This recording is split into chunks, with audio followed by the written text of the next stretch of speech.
નમસ્કાર મિત્રો, આજે અમે એક નવો પ્રોજેક્ટ લઈને આવ્યા છીએ.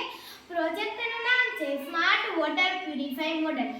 આજકાલ આપણી આસપાસ ઘણી બધી ફેક્ટરીઓ બનેલી હોય છે. ફેક્ટરીઓનું ગંદુ પાણી સીધું તળાવ કે નદીમાં જતું હોય છે, જેના કારણે પાણી દૂષિત થઈ જાય છે અને પાણી પીવા લાયક નથી રહેતું. હવે આપણે આ પ્રોજેક્ટમાં જોઈએ કે પાણીને કેવી રીતે શુદ્ધ કરી શકાય.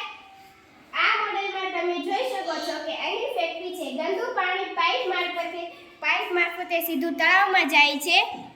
અહીં કપાસ વડે પાણીમાં ગંદકી દર્શાવી છે. જો આવું જ પાણી રહેશે તો પક્ષીઓ, માછલીઓ અને માનવ જીવનને ખતરનાક સાબિત થશે અને પીવાલાયક પાણી પણ બગડી જશે. હવે આપણે આ સમસ્યાનું સમાધાન જોઈએ. આ તળાવમાં એક ખાસ બોટ રાખેલી છે. આ બોટ પાણીને ઓટોમેટિક રીતે પાણીની ગંદકીને બહાર ખેંચી લે છે, જેથી પાણી પીવાલાયક વધુ શુદ્ધ થઈ જાય છે. જો આપણે હકીકતમાં આવી ટેકનોલોજીનો ઉપયોગ કરીએ તો નદી કે તળાવમાં થતી ગંદકીને જમા થતી આપણે રોકી શકીએ છીએ અને પાણી વધુ પીવાલાયક શુદ્ધ થતું હોય છે. આ પ્રોજેક્ટનો મુખ્ય ઉદ્દેશ છે કે પ્રકૃતિને સ્વચ્છ રાખવી, પક્ષીઓ, માછલીઓ અને જીવનને શુદ્ધ પાણી મળશે.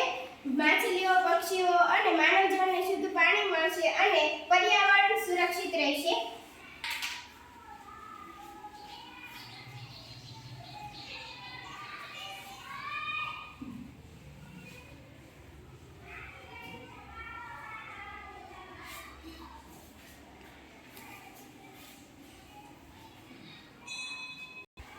જો નદીમાંનો ગંદો કચરો તળાવની બહાર, નદીની બહાર આવવાથી ખેતરને વધુ શુદ્ધ પાણી મળી શકે, જેથી પાકનું ઉત્પાદન સારું થશે. જો તમને અમારા